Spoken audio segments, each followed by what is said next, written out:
Salut Maxime, bienvenue sur Financer sa vie, nouvelle émission aujourd'hui avec toi. Salut Xavier. Très heureux de t'avoir ici, on se connaît depuis plus de 25 ans, je crois que tu m'as dit 27 hier ou avant-hier. Tout Ça à fait. commence à faire pas mal. Alors on s'est Ouais. connus comment? On s'est connus grâce au snowboard qu'on a pratiqué tous les deux pendant bien longtemps, qu'on a pratiqué en compétition des années, tellement d'années qu'à la fin Ouais. on avait comme concurrents des personnes qui avaient à peu près l'âge de nos enfants, pas tout à fait, mais ils étaient plus proches de l'âge de nos enfants que des nôtres. Oui, dis donc, tu les fais tôt tes enfants, toi. Écoute, c'est quand même à peu près la vérité, à T'étais peu près. précoce. Et je suis très content de t'avoir aujourd'hui puisque tu vas nous Et moi montrer, ton aussi. parcours va nous C'est montrer réciproque. que l'on peut véritablement créer sa vie, vivre de ses passions, parfois pour ses passions. Et pour ce qui te concerne, ça se passe autour de 3 domaines que j'ai identifiés, mais tu me diras qu'il y en a peut-être d'autres. Celui d'acteur Ouais. comédien, celui de marchand de biens et celui de moniteur de snowboard. Alors, tu as trouvé la Oui. voie pour organiser, gérer toutes ces activités et tu vas nous partager aujourd'hui comment tu arrives à faire tout ça. Et puis, bien sûr, on Oui. va parler de la façon dont tu finances ton style de vie puisque tu sais que c'est un sujet qu'on développe sur financer sa vie. Absolument.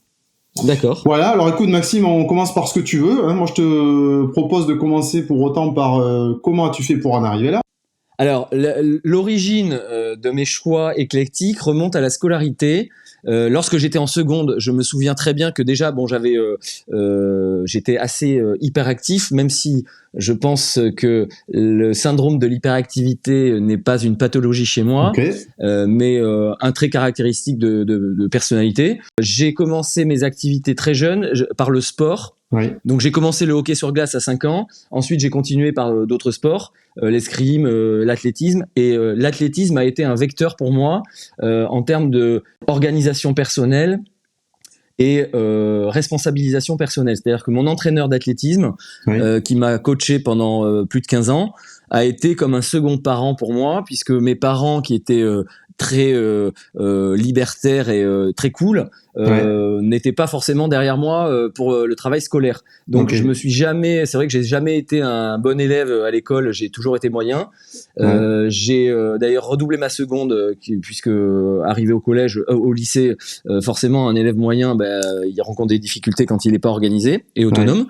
Et c'est en seconde justement que j'ai fait la rencontre d'une professeure qui a été extrêmement négative à mon égard, puisque elle considérait que toutes les activités que je pratiquais, c'est-à-dire à l'époque je pratiquais l'athlétisme, le surf en compétition le mercredi après-midi, puisqu'on a la chance à Bordeaux d'avoir l'océan à proximité, ouais, et le théâtre également en troisième activité, ouais, que j'ai commencé en seconde, en amateur à l'école. Et donc cette professeure considérait que j'étais pas fait pour faire des études longues, et elle m'a convoqué un jour devant le directeur de l'école, devant mes parents, ouais, pour demander mon exclusion de l'école. à ce Ou en tout point. cas, ouais, c'était épouvantable. Alors, bon, c'est quelqu'un que je garde très loin dans mon cœur, Ah oui, mais j'imagine. dont j'ai le souvenir, c'était ma prof principale. Et finalement, coup de bol, alors j'ai déjà eu la chance d'avoir mon père qui connaissait le directeur, parce qu'il était ancien camarade de classe avec le directeur à Ouais, Tivoli, à heureusement. Bordeaux. Donc ça a sauvé la mise.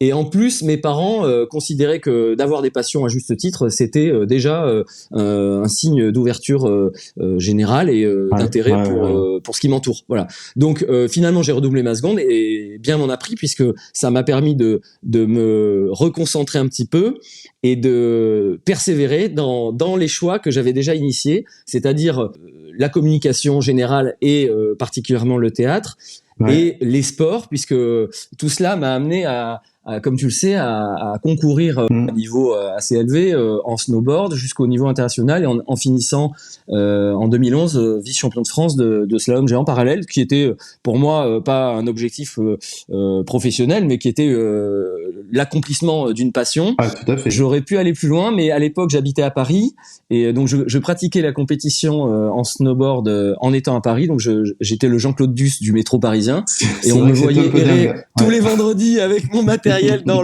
avec mon masque sur le visage dans les couloirs du métro parisien pour aller à l'aéroport ou à la gare, prendre un avion ou un train et me rendre directement sur le massif alpin. Raconte-moi ton prof d'athlétisme là. Qu'est-ce que tu faisais en athlétisme? Comment ça se passait? Qu'est-ce qu'il t'a appris?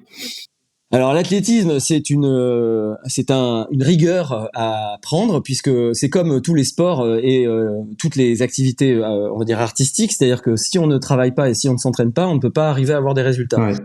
La genèse des résultats en athlétisme Ouais. se trouve dans la rigueur, dans l'organisation, dans la planification des entraînements. Et mon entraîneur a fait office un peu de second père, puisque je n'avais aucune structure scolaire, je l'avoue. Moi, je travaillais très peu à la maison et j'avais pas envie. Et mes parents n'avaient pas envie de s'embêter avec ça. Donc finalement, je retrouvais dans l'athlétisme après l'école une forme d'organisation qui se concrétisaient par des résultats en compétition et qui m'ont amené par l'entremise je sais plus comment ça s'appelle, les hormones qu'on sécrète à force d'être hyper oxygéné. Ça s'appelle, il me semble.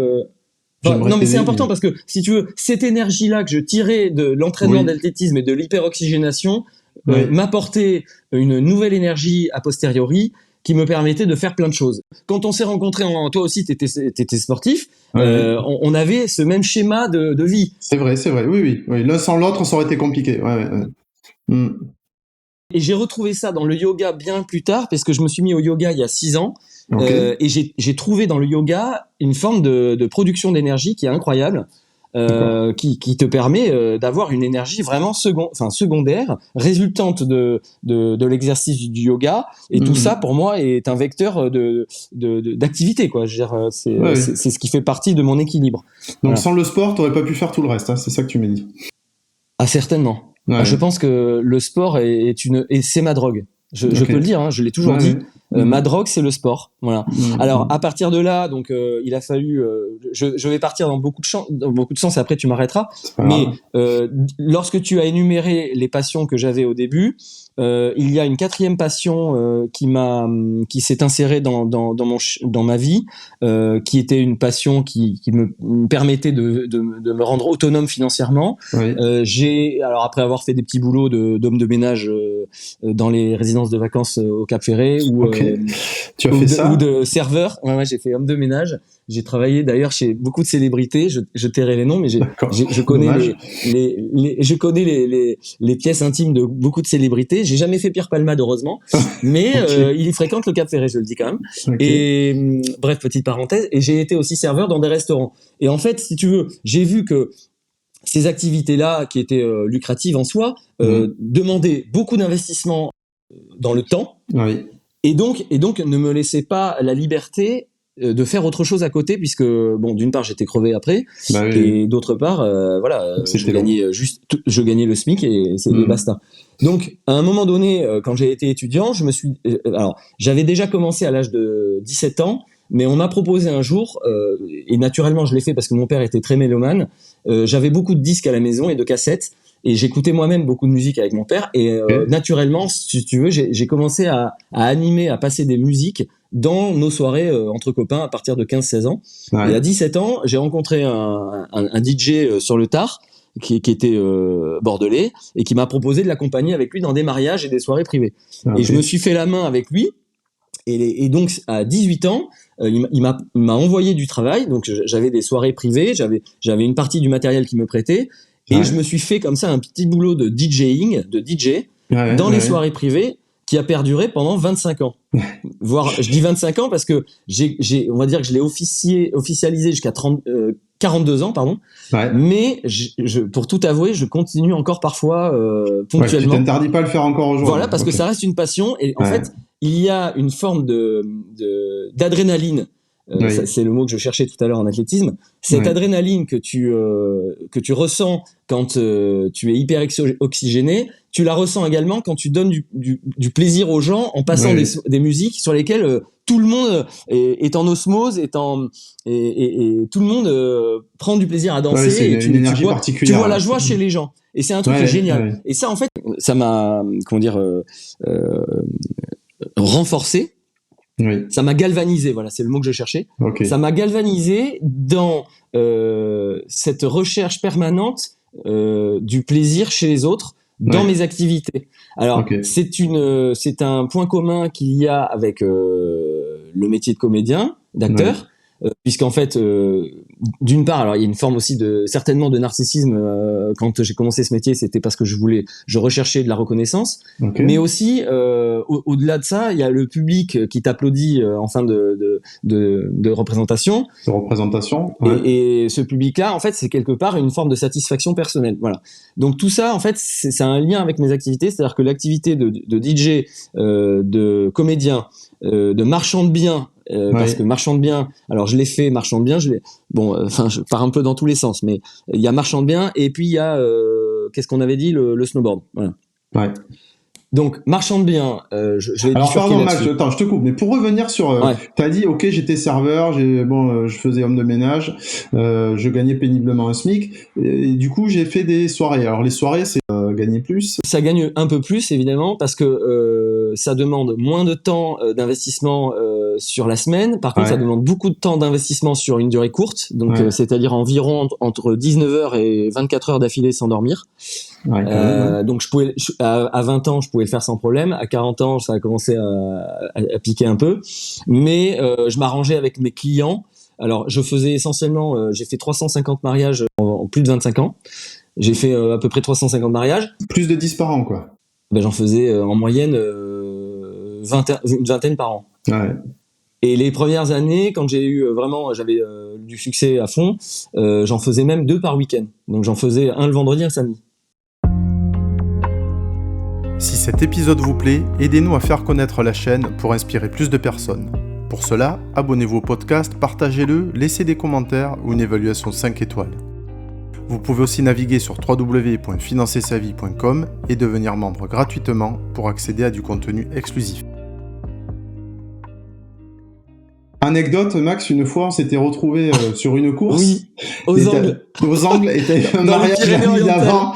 La journée avait été un peu longue sur la neige. Alors, il s'agissait d'une Coupe d'Europe de snowboard à laquelle je me suis rendu avec joie puisque ça tombait très bien. J'avais sur le chemin ce week-end-là, on était au mois de mars et j'avais un mariage à Toulouse samedi soir. Donc, écoute bien, je suis venu le vendredi soir, je suis arrivé aux Angles pour courir le samedi matin.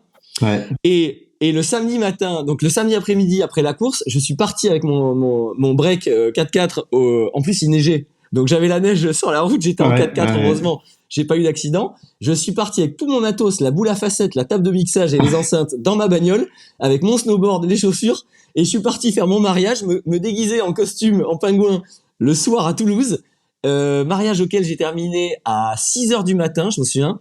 À 7h du matin, je reprenais la route avec le matos, et à 9h, j'étais au départ de la course.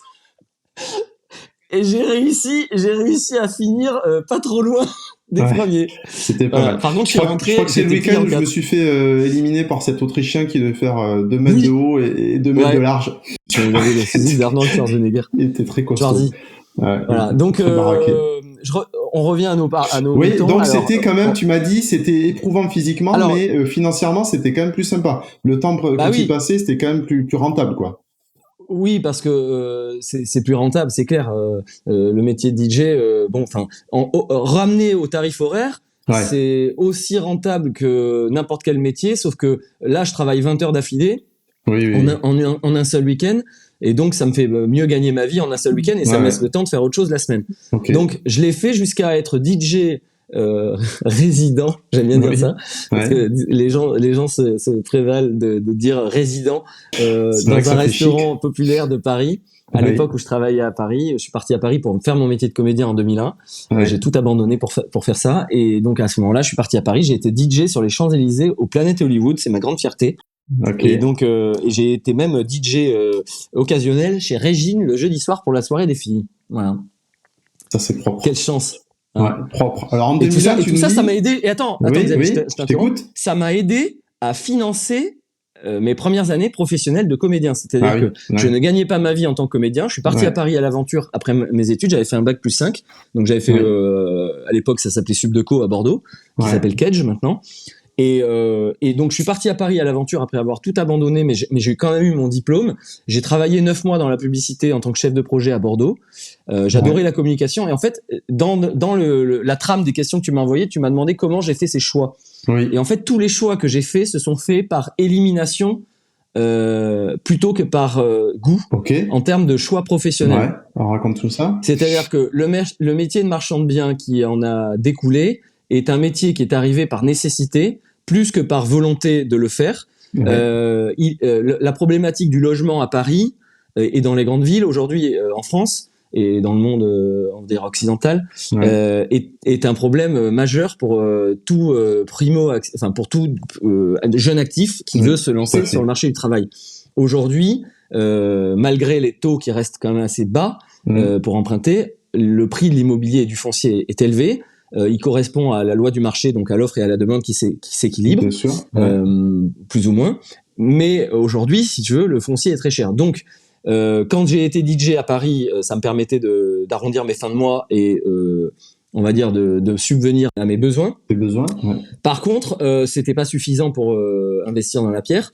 Ouais. Et mon métier de comédien, j'ai eu de la chance là aussi, j'ai eu du bol. C'est-à-dire que je me suis lancé dans la comédie semi-professionnelle en partant à Paris pour ça. Ouais. J'ai pris des cours de comédie après avoir fait quelques années de théâtre amateur à Bordeaux, mais franchement j'étais très mauvais comédien. D'ailleurs je le suis encore, mais je le dis souvent. Mais j'étais vraiment mauvais comédien, je le dis. Et en fait c'était un métier. Je cherchais un métier qui allie la communication verbale au jeu scénique.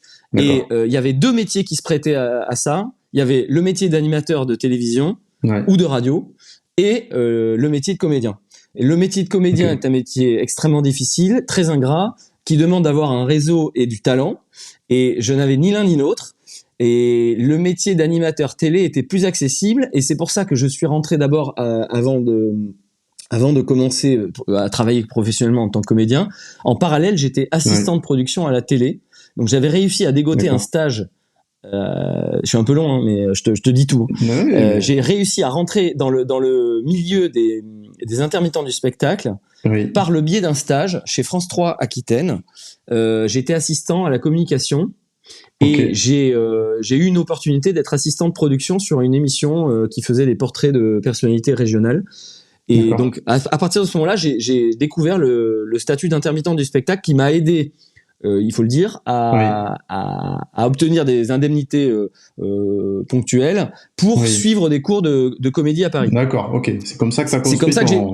C'est comme ça que j'ai pris le risque de partir à Paris parce que j'avais une indemnité intermittent du spectacle qui me permettait aussi, on va dire, de m'aider financièrement tous les mois. Voilà. Mais c'était pas dingue, hein, je le dis franchement. Donc le métier de DJ plus l'intermittence du spectacle m'ont aidé à me lancer à Paris et à essayer de trouver ma voie.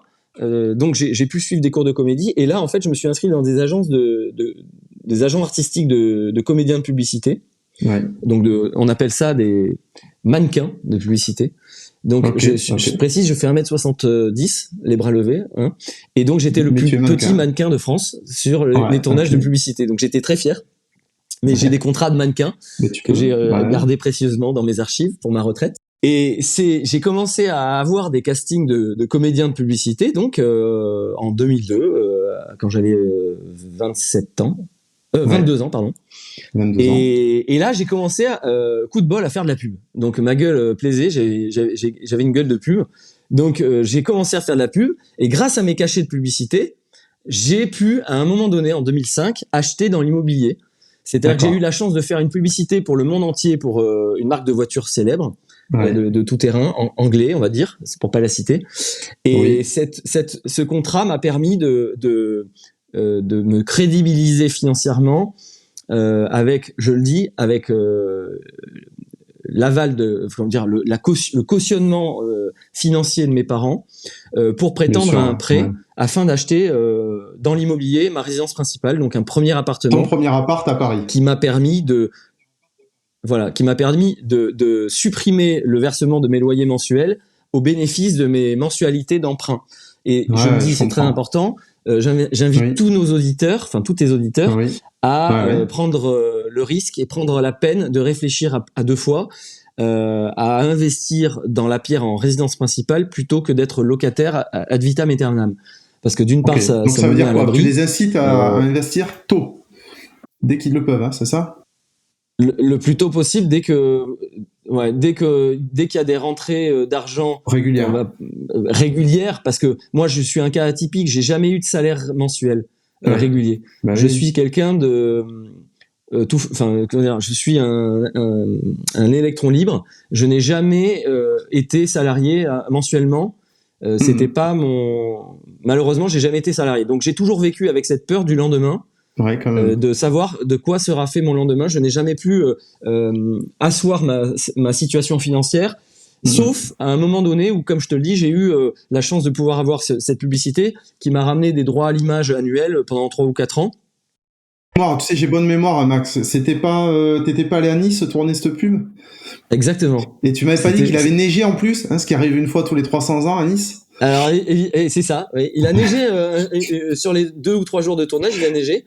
Mais pour le tournage, c'était très bien parce que c'était un 4x4, donc pour eux, c'était parfait. C'était inespéré, ça faisait du décor gratuit, c'était bon à prendre. Surtout pour le producteur. Et donc, j'ai commencé à me lancer dans l'immobilier comme ça, en résidence principale. Et c'est ce que j'incite tout le monde à faire. Il ne faut pas acheter en résidence secondaire au début, il faut acheter en résidence principale. Il faut oublier toutes les propositions de défiscalisation qu'on voit sur le marché. Tout cela n'a aucun intérêt puisque la niche fiscale qui existe en France depuis toujours sur l'imposition du bénéfice, enfin l'absence d'imposition du bénéfice sur la résidence principale perdure. Et c'est le seul moyen aujourd'hui de capitaliser et de faire fructifier son argent. C'est-à-dire que la loi du marché fait que le marché immobilier normalement augmente malgré les crises, malgré les guerres, malgré tout ce qu'on veut, malgré tous les paramètres macroéconomiques qui viennent parasiter l'évolution de l'économie. Et donc finalement, la capitalisation dans la pierre et dans la résidence principale est pour moi essentielle et devrait être éduqué même à l'école parce que évidemment l'État ne dira jamais que la plus-value sur la résidence principale n'est pas fiscalisée, n'est pas imposée. Non, c'est sûr. Et ça, c'est génial parce que c'est comme ça. Je t'ai vu faire quand même plusieurs tours dans des appartements à Paris, mais t'as accepté de vivre dans les travaux pendant des mois et des années quand même. Alors au début, effectivement, il faut être prêt à tout. C'est-à-dire que mon premier appartement était à rénover. Et j'ai même malheureusement l'ouvrier que j'avais embauché, l'entreprise que j'avais embauchée, qui était quelqu'un qui avait une culture différente, mal l'en a pris à un moment donné puisqu'il a dépensé l'argent que je lui donnais au casino. Il avait visiblement une maladie mentale, et donc je me suis retrouvé à mi-chantier avec tout l'argent que j'avais dépensé dans le chantier, en pensant qu'il allait effectuer les travaux, et finalement, c'est moi qui les ai terminés. D'accord.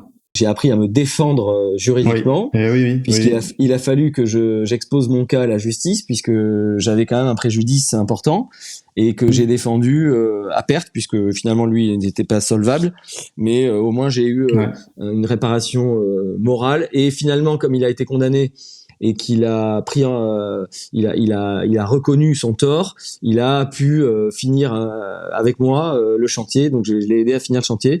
Donc on l'a fait à deux. Il est revenu sur le chantier. On l'a fait à deux. Et je me souviens que c'était le grand-père d'une serveuse du Planet Hollywood qui faisait donc office là-bas.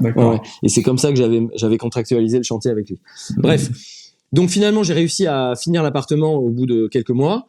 Avec pas mal de plumes en moins, mais finalement je lisais pas mal la presse quand même, j'ai toujours lu un peu la presse à défaut de lire des livres, et j'ai vu que à l'époque, en 2005 à Paris, il y avait une hausse du marché immobilier qui était assez incroyable, ça augmentait en moyenne de 8 à 10% par an. Donc j'ai très vite senti le coup venir. Et je me suis dit 1 an après, même pas 9 mois après, je me suis dit, alors je vivais déjà avec ma conjointe, qui est devenue ma femme, et on s'est dit, je lui ai dit, écoute, voilà, je pense qu'il faut, après tous nos déboires, on a vécu 6 mois dans l'appartement, on n'a pas d'enfants, il faut qu'on saisisse la balle au bon, on va vendre l'appartement plus cher, on va utiliser la plus-value pour renforcer notre capital de départ, et si tout va bien, on va continuer à emprunter. Donc parce que ton idée, Maxime, c'était d'acheter des appartements qui n'étaient pas en état d'être habités. Oui, c'est ça. C'est ça, pour faire les travaux et le mieux le valoriser. C'est-à-dire quelque chose de très important. Mon père était architecte du patrimoine. et architecte diplômé de l'État. Et j'ai toujours vécu dans les plans. Dans le milieu de l'immobilier. À la maison, j'ai toujours vu mon père travailler pour son cabinet d'architecture dans lequel je me rendais de temps en temps faire des dessins. Ouais. J'étais très content. Et je tiens à dire aussi que ma mère était artiste peintre, plasticienne, et donc les origines artistiques de mes parents ont certainement joué t'ont aidé, bien sûr, dans ton parcours, dans notre personnalité avec mon frère, ma sœur et moi. Voilà. Sûr. Donc mon frère est musicien, j'ajouterais que mon frère est musicien professionnel et ma sœur est styliste, designer de chaussures. Ah ouais, d'accord. Une grande marque de prêt-à-porter. Ouais. Voilà. Donc on a un peu la fibre artistique, même si la fibre du business a pris le dessus. Enfin, parfois, la prend souvent chez moi, puisque la volonté de me mettre à l'abri financièrement était un but au quotidien. Donc mon père qui faisait des rénovations, si tu veux, m'a appris à ne pas avoir peur de rénover des biens défraîchis, délabrés, qui sont dans une enveloppe architecturale de qualité et qui méritent d'être remis au goût du jour, d'être redorés et de réanoblir, on va dire, l'ancien.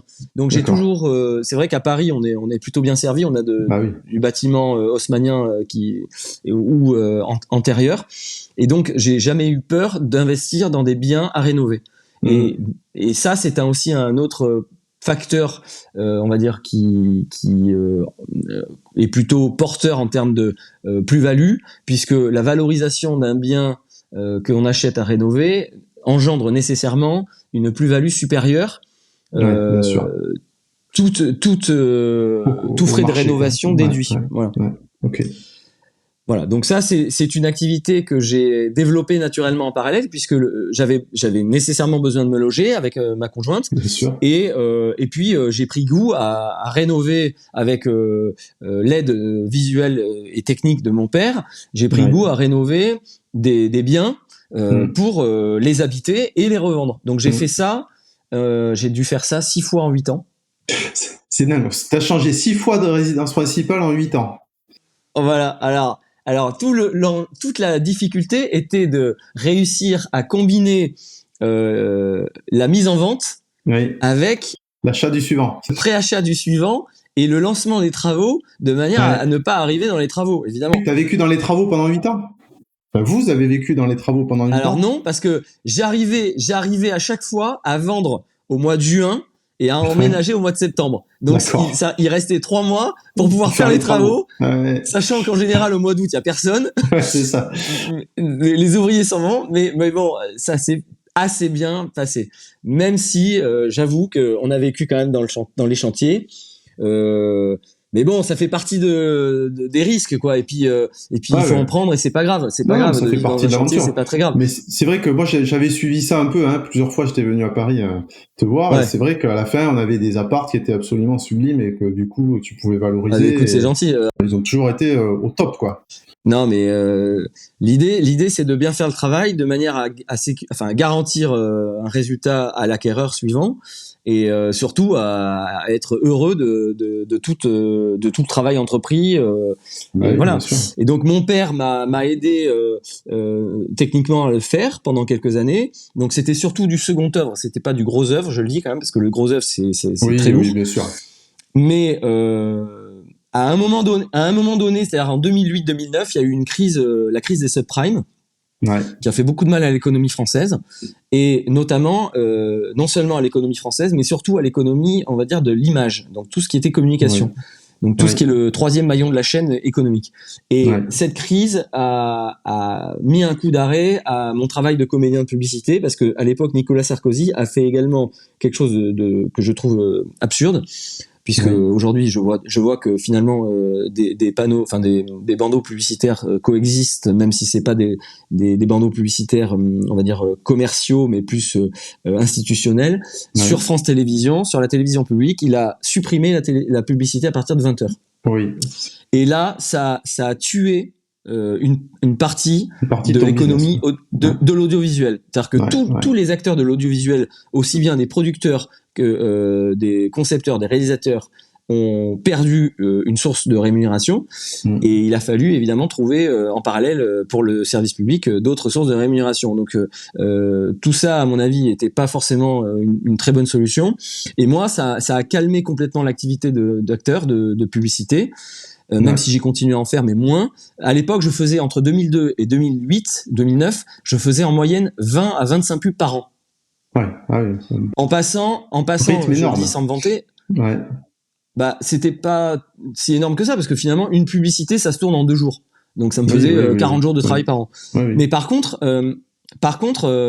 j'avais une centaine de castings par an. J'avais en moyenne une centaine de castings. J'en avais au moins 3 ou 4 par semaine. Ouais. Et tout d'un coup, ça a été le coup d'arrêt, c'est fatal. J'en ai eu plus que 1 à 2 par semaine, voire même pas. Ouais, d'accord. Et j'ai bien vu le frein dans l'activité artistique, enfin entre guillemets artistique. Donc là, je me suis dit bon, il va falloir trouver une solution. Donc je me suis créé un statut d'agent immobilier parce qu'avec mon bac plus 5, j'avais le droit d'obtenir une carte professionnelle d'agent immobilier auprès de la préfecture de police de Paris. Okay. Et je me suis lancé dans la recherche, dans l'audit du marché immobilier pour le compte de clients d'acquéreurs. Donc, en parallèle, j'étais chasseur immobilier et agent immobilier. Donc, je me présentais sous cette étiquette-là. Ouais. Et je continuais néanmoins, en parallèle, l'activité de DJ. Et surtout, j'ai repris à ce moment-là le snowboard à fond. En compétition. En 2007, j'ai repris snowboard à fond pour m'épanouir. Et donc, et en parallèle, je faisais aussi des cours de comédie d'improvisation avec un super coach que je vais citer, qui s'appelle Damien Akoka, qui a été quelqu'un qui est clé dans mon existence, dans mon parcours, parce que il m'a permis de prendre confiance en moi, chose que je n'avais pas avant. J'avais malheureusement un manque de confiance en moi et tout cela je l'ai appris, j'en ai pris conscience au fil du temps et voilà. Mais je suis pas allé chez lui pour faire ça, mais j'en ai pris conscience pendant tout mon travail de développement personnel avec lui. Et donc Damien Coca, lui, enseigne le travail d'improvisation sur la méthode de Stanislavski, qui est un professeur de dramaturgie très connu et qui a une méthode qui est très reconnue au niveau mondial. Il y en a plusieurs, mais la sienne fait partie des plus reconnues. Donc tout cela a contribué à me conduire dans le métier de marchand de biens, puisqu'après quelques années en tant qu'agent immobilier, si tu veux, je me suis rendu compte que le temps que je perdais à faire visiter des biens, c'était du temps qui pourrait m'être plus utile à titre personnel. Et comme j'avais réussi donc à être propriétaire de mon bien en résidence principale, que j'avais réussi à accroître la superficie de mon bien puisque je développais une plus-value annuelle, on va dire, qui était intéressante, qui était de l'ordre de 15 à 20%. J'ai pu me lancer en tant que marchand de biens un jour où j'avais trouvé des chambres de service au dernier étage d'un immeuble haussmannien rue de Rivoli et j'en ai parlé à mon père et je lui ai dit c'est dommage, j'ai pas les moyens là d'investir là-dedans parce que je suis déjà endetté sur ma résidence principale, mais c'est bête, on aurait pu le faire ensemble parce que avec mon père en fait on s'était dit on va s'associer et on va créer une société de marchand de biens. Et là, en fait, on a pu le faire puisque mon père étant associé dans la société, il servit de caution financière et morale à l'activité. Et donc, j'ai pu me lancer en tant que marchand de biens à ce moment-là. Donc, grâce à la présence de mon père, il faut le dire, parce que se lancer tout seul, c'est très difficile. Et j'avais la chance d'avoir des parents qui avaient une assise financière qui me permettait d'être viable, d'être solvable devant les banques. Même si je tiens à le dire, j'ai toujours été indépendant financièrement à partir du moment où j'ai créé mon activité de DJ, mais avoir ses parents derrière soi, c'était une caution morale. Voilà, c'était une caution morale. Et donc l'activité de marchand de biens est arrivée à ce moment-là, dans les années 2010. Et donc j'en ai fait un métier qui aujourd'hui quand même occupe, on va dire malheureusement parce que j'aimerais bien faire plus plus de mon métier d'acteur que mon métier de marchand de biens, mais ça occupe 80% de mon temps. Voilà, ça occupe 80% de mon temps, les 20% restants étant l'enseignement du ski et du snowboard, puisque après avoir fait les compétitions, j'ai ressenti un manque flagrant de la montagne et de la glisse, et donc je me suis lancé avec l'assentiment de ma femme, parce que je tiens à dire aussi, la caution morale des parents sert beaucoup, mais l'assentiment du conjoint est aussi une condition sine qua non à l'exercice de ses passions. C'est-à-dire que j'ai la chance d'avoir une femme qui accepte que je sois absent régulièrement pour l'assouvissement de mes passions, c'est-à-dire le snowboard, enfin la montagne, le ski. J'adore la randonnée l'été aussi, le surf évidemment sur la côte atlantique, et après les éventuels tournages quand il y en a, voilà, les castings, parce que ça m'arrive encore de tourner heureusement, mais très rarement. Donc hommage à ton épouse. Mais l'activité, voilà, et on peut la féliciter et la remercier. Ouais. Je crois que je t'ai à peu près tout dit, Xavier. Explique-nous ton rythme aujourd'hui là. Alors marchand de biens, ça te prend, ça s'étale sur l'année. Il y a des périodes qui sont plus propices. Comment ça se passe? Il y a une saisonnalité dans l'immobilier de toutes les façons à tous les niveaux. Il y a alors on va dire que les mois hivernaux sont pas les plus porteurs pour les ventes. Par contre, et donc les mois estivaux sont les plus intéressants puisque ils permettent une mise en situation plus agréable des biens immobiliers qui sont en vente ou qui sont en vente même en tant qu'acquéreur, puisque moi-même, si tu veux, je suis en veille permanente. Donc ce que je me suis fait, c'est que je me suis fait des alertes sur des sites d'annonces immobilières qui me permettent de savoir déjà de sonder le marché par rapport au prix de vente affiché et de voir quelle est la qualité des biens mis en vente, parce qu'évidemment il y a un choix qualitatif à faire lors d'un investissement immobilier. Donc je regarde sur des différentes zones géographiques.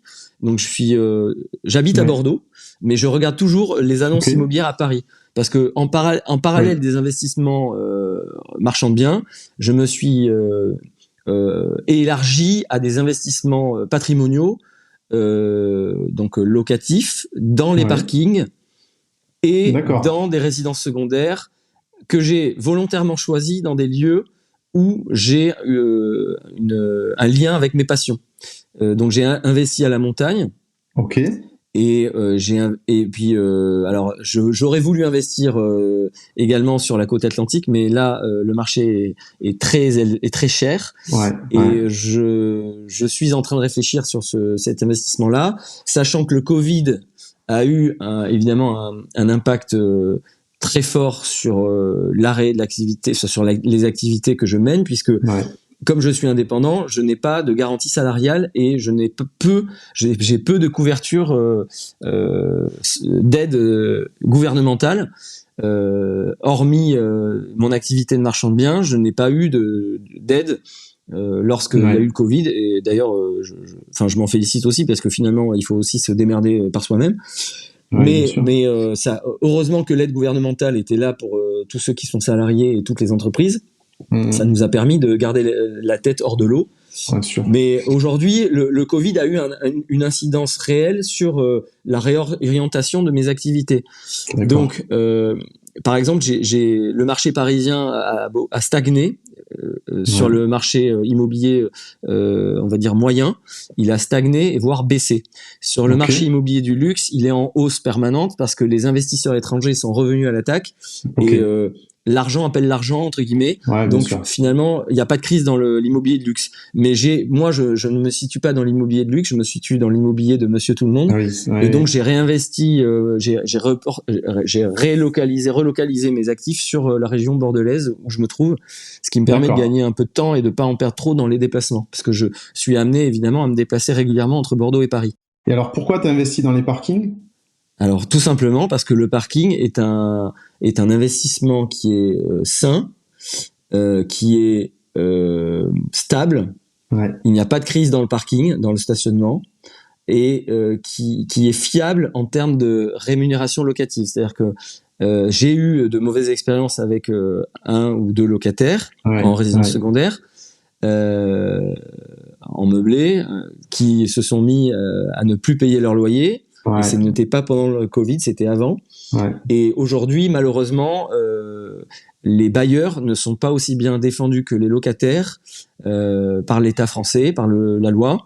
Et les bailleurs qui prennent le risque d'emprunter, de rénover, de mettre à disposition aux locataires des biens, on pourra les critiquer en disant qu'ils ont les moyens d'acheter. Par contre, ils prennent le risque d'investir et d'emprunter et donc et de pas avoir le retour qu'ils attendent. Oui.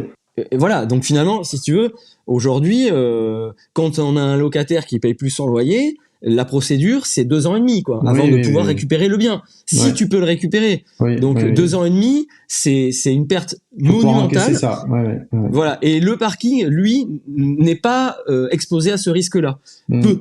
C'est-à-dire que les gens payent leur loyer de parking parce que c'est pas un loyer qui est très élevé en soi. Puis c'est plus diversifié. Pour 200 000 euros de parking, t'as plusieurs locataires, alors que t'en as un seul pour un appart aussi.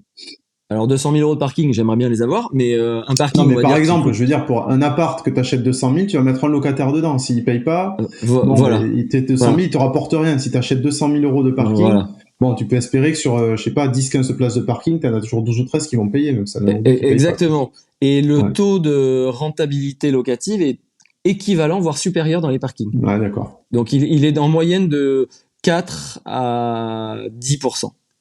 Très alors que le taux de rentabilité locative d'un bien est de 3 à 5%, on va dire. Mais il faut que tu vises Bordeaux-Centre ou des emplacements comme cela, alors pour des parkings. Ou pas forcément. Non, pas forcément. C'est-à-dire que moi, j'incite les gens à regarder autour de chez eux, même à la campagne, même dans les régions périurbaines, en dehors des centres-villes, il y a une nécessité de se garer. Voilà, donc le prix en sera naturellement moins élevé et donc le loyer aussi, mais finalement le taux de rentabilité reste le même. Peut-être meilleur, quoi. Voilà. Donc le parking est pour moi un domaine d'investissement qui reste intéressant. Oui, je t'interrogeais sur la saisonnalité de l'activité immobilière. Donc, opération de marchand de biens, t'arrives à en faire une par an ou quand même pas ? Alors, j'en fais peu volontairement parce que je ne veux surtout pas que une activité phagocyte l'autre. Je souhaite que chaque activité ait sa place. Du moins dans mon équilibre personnel et pour mon épanouissement, que ce soit personnel et familial. Bien sûr. Et surtout, alors je vais rebondir sur une des questions que tu m'as demandé, de quoi j'étais le plus fier aujourd'hui. Donc, ce dont je suis le plus fier, c'est d'avoir fondé une famille. Ce sont ma femme et mes enfants. Je le dis en toute sincérité, ça m'est venu en tout premier, parce que l'équilibre que nous avons en famille est conditionnel à l'équilibre que je peux obtenir pour mes activités professionnelles et extra-professionnelles, c'est-à-dire mes passions sportives ou artistiques. Voilà. Donc tout cela, c'est un tout. Ce qu'il faut, c'est ne pas se noyer dans la suractivité. Il faut aussi garder du temps pour soi, et ça a toujours été un de mes leitmotifs, c'est-à-dire que le temps pour soi, c'est la richesse que l'on peut s'autoriser, que l'on peut s'accorder. La richesse individuelle, c'est la liberté que chacun peut se donner pour faire autre chose que son activité quotidienne professionnelle. Voilà. Donc aujourd'hui, tu as trouvé cet équilibre. Alors, trouver, non. Enfin, en tout cas, j'entretiens, je fais tout pour l'avoir. Mais comme je te l'ai dit, je vis dans l'incertitude permanente et c'est ce qui fait aussi ma force. C'est que je n'ai pas peur de prendre des risques. C'est ce qui, pour moi, me galvanise au quotidien. Finalement, sans prise de risque, il n'y a pas de satisfaction à l'arrivée. Voilà. Alors, est-ce que pour autant, ça te provoque des inquiétudes, cette incertitude ? Bien sûr. Ah, évidemment. Ah bah alors, écoute, des inquiétudes, oui évidemment, comme tout le monde, hein, je veux dire, déjà les facteurs externes comme la pandémie qu'on vient de traverser sont des facteurs d'inquiétude, d'angoisse absolue. Ensuite, tout le monde vit des drames personnels. Oui, bien sûr, la vie n'est pas un long fleuve tranquille, comme le disait Étienne Châtillez, comme le disait Momo dans La vie est un long fleuve tranquille. Les inquiétudes font partie du quotidien, mais ce qu'il faut, c'est savoir. Et ça, je le dis sans aucune honte. Au décès de mon père, mon père est décédé soudainement il y a 8 ans maintenant, 9 ans. Et j'ai eu besoin de me faire accompagner psychologiquement parce que j'étais fragilisé. Et donc j'ai compris que il fallait que tout ce qui nous angoissait ou toutes les inquiétudes perlent sur notre duvet comme l'eau qui perle sur les plumes des canards. Voilà. Il faut être imperméable aux facteurs angoissants et prendre le temps d'en prendre conscience, de se poser les choses à plat et de bien faire les bons choix. Voilà. Tout cela, c'est très compliqué. On sait jamais à l'avance si on va faire le bon choix, donc on le sait qu'après. Alors évidemment, on sait jamais à l'avance. Et puis malheureusement, aujourd'hui, notre activité professionnelle est dictée par la conjoncture économique mondiale et par malheureusement les guerres, les risques de pandémie comme on en a eu. On est en permanence soumis à un stress psychologique que je trouve anxiogène et que je regrette, même si notre cher président Emmanuel Macron fait tout pour nous faire croire que tout va bien. Et d'ailleurs, je pense que il a quand même certainement contribué à une forme de sécurité, mais voilà, il contrôle pas tout. Et en plus, après, il y a toute la problématique de la retraite qui rentre en jeu, la problématique de la guerre en Ukraine. Tous ces facteurs-là font que la sérénité n'est jamais acquise, n'est jamais là. Donc je rebondis sur ce que tu disais. Finalement, c'est un combat au quotidien et je n'ai pas, pour moi en tout cas, j'aurais trouvé un équilibre quand il y aura plus toutes ces saloperies de guerre et d'atrocités autour de nous. Ça, pour moi, oui, là je l'aurais trouvé l'équilibre, et j'espère que tout le monde le trouvera à ce moment-là. Mais aujourd'hui, non, je suis tous les matins, je me réveille avec l'angoisse au ventre de savoir si on va pas se prendre une bombe nucléaire dans la gueule. Voilà. D'accord. C'est comme tout le monde, je pense. Voilà. Tu nous as expliqué comment tu avais diversifié tes sources de revenus pour pouvoir finalement garder l'équilibre dont nous parlons.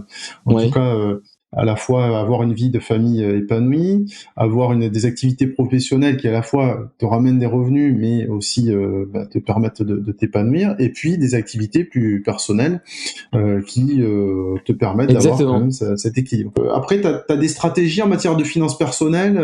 Tu nous as beaucoup parlé d'immobilier. C'est finalement, tu mises tout là-dessus parce que c'est ton domaine d'excellence. Alors, moi, voilà, j'ai une stratégie. Alors, par contre, après, chacun fait comme il l'entend, évidemment. Bien sûr. Mais je ne suis pas du tout un érudit de la finance. Je me suis brûlé les doigts dans des placements financiers sains auprès de ma banque, tout simplement. Et je n'ai jamais rien gagné dans les placements financiers, dans les actions. Alors après, je suis pas un spécialiste, mais j'en connais qui gagnent très bien leur vie là-dedans. Mais à temps perdu, c'est-à-dire qu'en fait ils passent leur temps à faire ça, je le regrette parce que ce sont des camarades de classe d'école de commerce et qui aujourd'hui c'est très simple. En fait, il y avait un constat évident, c'est que quand eux ont démarré, ils ont démarré très bien dans la vie active et j'en étais ravi pour eux. Ils gagnaient très bien leur vie. Maintenant, certains n'ont pas fondé de foyer. Certains vont toujours au restaurant tous les jours et n'ont jamais fait la cuisine chez eux. Ça fait quand même, enfin c'est hallucinant, mais ça existe. Non mais je le dis, franchement, je connais des exemples comme ça. C'est malheureux. Et moi qui étais un peu le précaire de la bande, j'ai réussi. Je suis très heureux de le dire, mais en tout cas aujourd'hui, j'ai réussi à me mettre à l'abri financièrement. Parce que mes choix mes choix qui étaient risqués se sont révélés être de bons choix. Voilà. Emporter leurs fruits. Ouais. Je le répète, mais ce sont des choix qui ont été dictés par mes passions et par des nécessités de se loger, par un goût pour la rénovation immobilière du patrimoine, pour l'obligation vitale de me réserver des plages de suroxygénation à travers le sport, de jeu à travers la comédie, et tout cela, ce sont des choses que j'espère pouvoir transmettre à mes enfants. Parce que pour moi, l'embrigadement scolaire, je suis pas contre le système, hein, mais je pense que on donne trop d'importance au rythme scolaire au quotidien chez nos élèves, chez nos enfants, et pas assez pour les activités extrascolaires, même s'il y en a beaucoup et c'est super, hein, mais je pense qu'on devrait certainement suivre le modèle suédois. Les enfants suédois et les jeunes actifs suédois sont pas plus bêtes que nous, et au contraire, je pense qu'ils réussissent très bien dans la vie parce qu'on leur a laissé plus de temps pour eux pendant leurs études. C'était aussi le cas aux États-Unis, et c'est aussi le cas en Angleterre, et c'est aussi le cas en Allemagne. On a des journées de travail qui sont longues pour nos enfants et des résultats qui, semble-t-il, ne sont pas en plus à la hauteur, donc il y a probablement mieux à faire. Je viens de lire une étude là-dessus très intéressante hier sur la mise en place de la semaine de 4 jours. Il y a eu un groupe dans un pays qui a mis en place la semaine de 4 jours. Oui. Et ben franchement, il paraît que les résultats sont probants. C'est-à-dire que on a un taux. Alors déjà au niveau de l'efficacité professionnelle, le taux est supérieur. Et ensuite de la santé, il paraît que le risque d'accident cardiovasculaire est diminué de plus de 60%. Ah oui, donc c'est spectaculaire. Ce qui est énorme. En parlant de réflexion, ce que je te propose, c'est d'avancer de 10 ans. Donc on approche un peu de la fin de notre entretien, d'avancer de 10 ans, et je voudrais savoir que tu me décrives ce que tu vois, voilà, où tu es, avec qui. Alors c'est très simple. Dans 10 ans, c'est-à-dire j'aurai la cinquantaine passée. Je vais contredire Jacques Séguéla qui disait que à 50 ans il fallait avoir une Rolex pour avoir réussi. Moi, dans 10 ans, je serai toujours actif, je l'espère, parce que je ne pense pas prendre ma retraite le plus loin possible. D'ailleurs, pour moi, la vie continue jusqu'au dernier souffle, la vie active, et j'espère autant pouvoir partager mes activités professionnelles et personnelles avec mes enfants et tous ceux avec qui je travaille. Donc dans 10 ans, je serai le même que ce que je suis aujourd'hui, je l'espère en tout cas. Écoute, je te le souhaite. Hein. J'espère qu'on aura l'occasion, nous, de se revoir sur une piste de ski ou sur une plage. Certainement. En tout cas, je te remercie d'avoir pris contact avec moi parce que ça fait longtemps qu'on s'était pas parlé. C'est clair. Est-ce que tu aurais des recommandations à faire à nos auditrices et nos auditeurs pour vivre heureux ? J'encourage tout le monde à suivre ses rêves, à vivre ses rêves et à mettre tout en œuvre pour les réaliser. Du moins, les rêves les plus réalistes. Pour moi, l'accomplissement personnel passe par la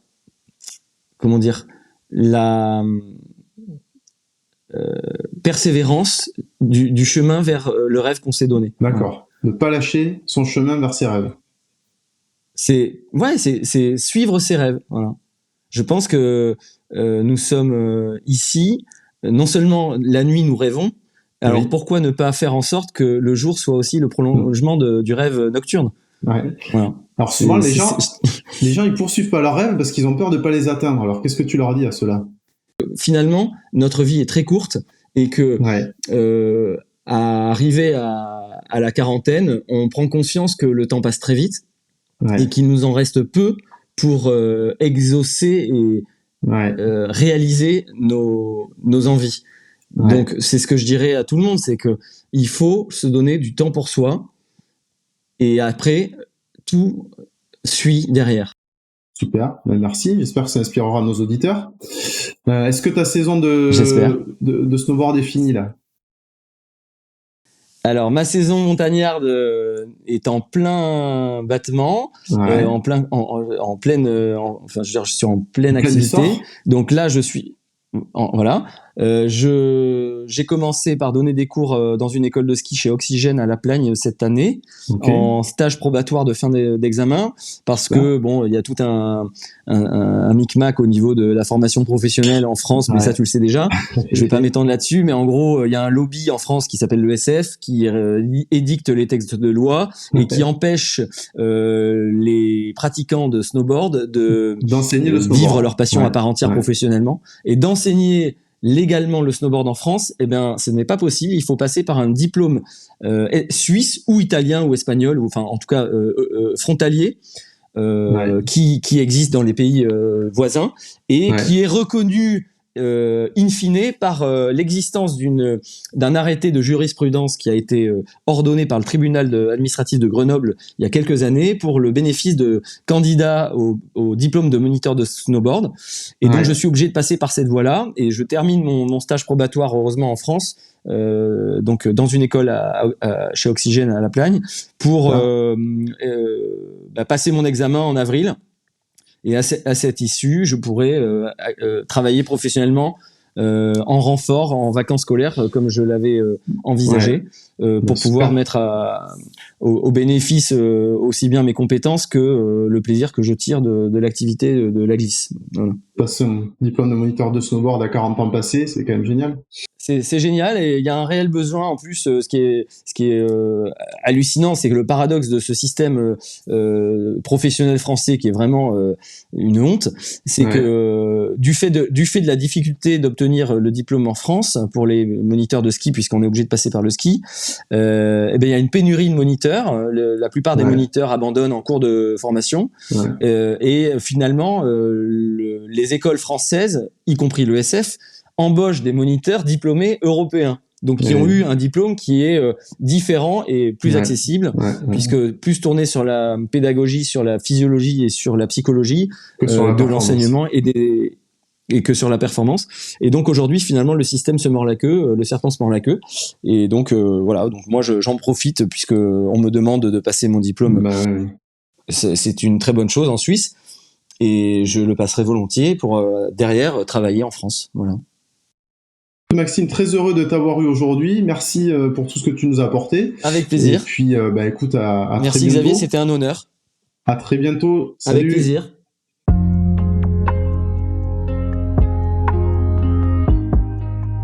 Pour vous donner les moyens d'oser votre vie, rendez-vous sur financersavie.com. En cliquant sur « Rejoignez-nous », vous accéderez à l'espace membre. Vous y trouverez le guide de 14 pages pour clarifier votre projet de vie et le transformer en réalité, les outils pratiques pour suivre et évaluer facilement vos finances personnelles. Vous recevrez notre newsletter avec les articles du blog en avant-première et tous les trucs et astuces pour oser une vie plus riche.